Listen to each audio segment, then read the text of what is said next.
Can you beat Borderlands 2 while only using TORGUE items episode number 2? And starting off from last time, as I had just rescued the biggest moron in the game from the warden, so now it's time to do the train to catch mission, and I have to wait for Roland to stop talking until I can go there and do the mission. Then he finally shuts his mouth and it's time to go to the Tundra Express. Then I meet Mordecai up here, even though he doesn't really help in any way, shape or form. So then I decide to go and talk to the only useful person in the Tundra Express, and that of course would be Tiny Tina, the second best explosives expert here, because of course I would be the best, because you know, well, TORGUE. I bet my unkempt Harold could take out that train. But anyway, I watch the bandit go pop. And now it's time to go find some badonkadonks for her sweet ass damsels. And I mean, all I had to do was grab 2 items from a random bandit encampment. And yeah, it was just super easy. I didn't even have to shoot anyone until they got me down. But the unkempt Harold handled that very well. Then I grabbed the second and final badonkadonk and it's time to head back to Tiny Tina. And I grabbed the damsels after she upgraded them, and it's time to go blow up that damn train. Then after putting them in the right position, I poked both of their bellies and it's time for the train to go away. And I'm pretty sure I could have done this amount of damage with my TORGUE weapons. Like,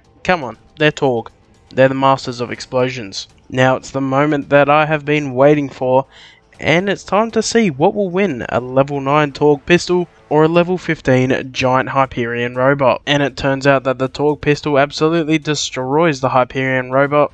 That is a huge L for the Hyperion company and a massive W for the TORGUE company. Give me sponsor money, TORGUE. And now sadly it is time to turn in the train to catch mission, and you know what happens now. But of course old mate Angel absolutely betrays us and starts attacking Sanctuary. But there's absolutely no reason why I can't go to the pub and hit the pokies for a while. It's just a couple of explosions, but I didn't get any TORGUE weapons from the pokies and I decided to head straight to Crazy L because I desperately need a pistol SDU upgrade. And thankfully, since I had 25 iridium, that got me all the way up to 500 pistol ammo.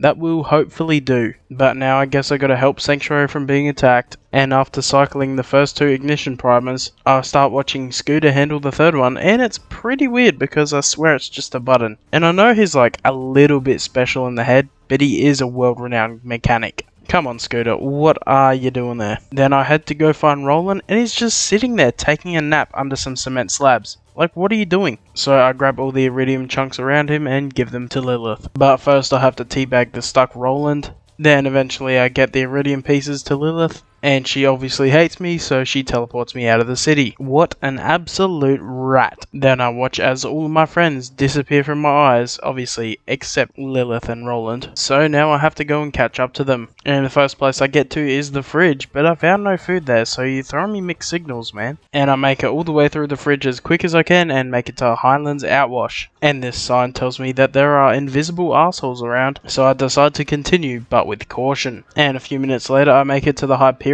sewage plant or whatever the fuck this place is, and luckily I get to have some revenge on this constructor, as I still have PTSD from that grenades only challenge. And now that that asshole's dead, there's only one enemy left, and that would be the big glutinous thresher that is eating my damn beacon.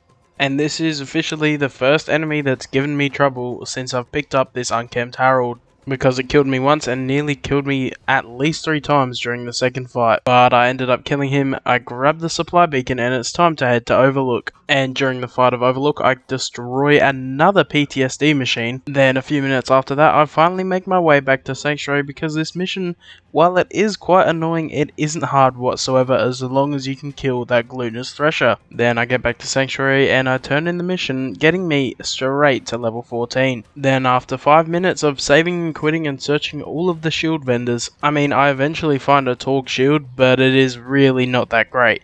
But I'll take it anyway and see how it goes. And this is where the struggle begins, because I'm doing the Wildlife Exploitation Preserve mission, and I am 5 levels underleveled, and my main gun is 10 levels underleveled. And that weapon is a TORGUE weapon, so they will have no chance against it. The only real problem is my shield at this point. Then we meet up with the alcoholic sniper himself, Mr. Mordecai, and he tells me that Bloodwing has been trapped inside the Wildlife Exploitation Preserve, and the whole thing that I'm thinking the entire time is just fly away.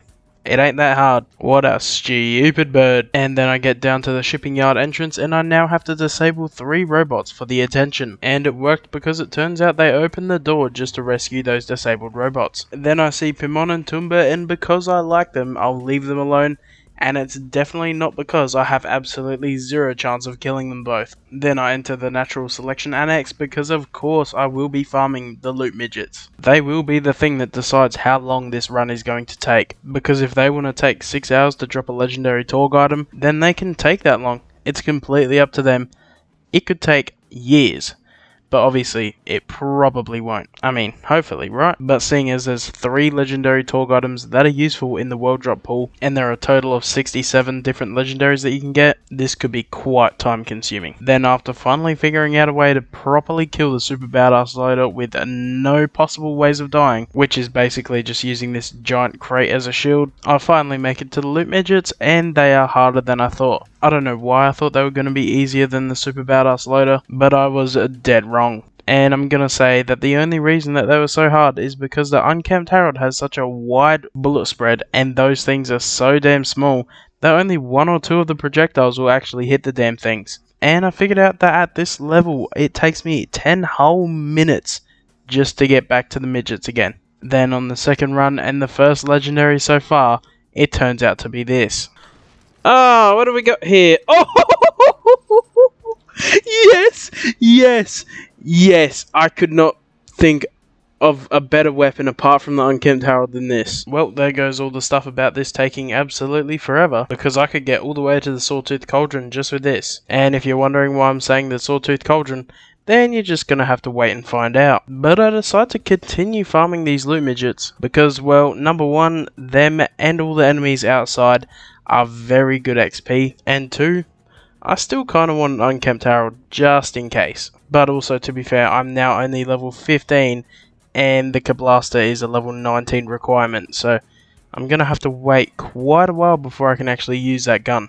And I ended up farming them for the next hour straight, and I'll show you all the legendaries I got.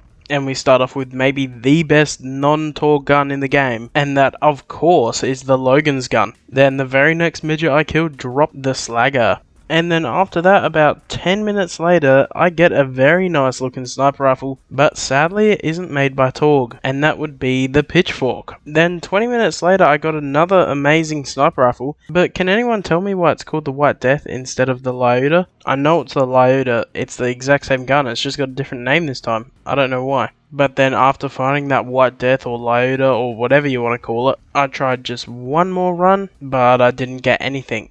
But now that I'm at 17.5 levels, I'm just that much closer to speeding through the next few missions of the game with the Kablaster. And next time I'll be doing exactly that with the Kablaster, then hopefully at least beating Bloodwing with it, then getting the unique Deadly Bloom Torgue shield, as I completely forgot about it during this one, and hopefully making it all the way to the Sawtooth Cauldron so I can get the Evil Smasher Torgue assault rifle. But I'll leave that until then, and if you got any tips or challenge ideas, please leave them in the comments below, and thank you for watching.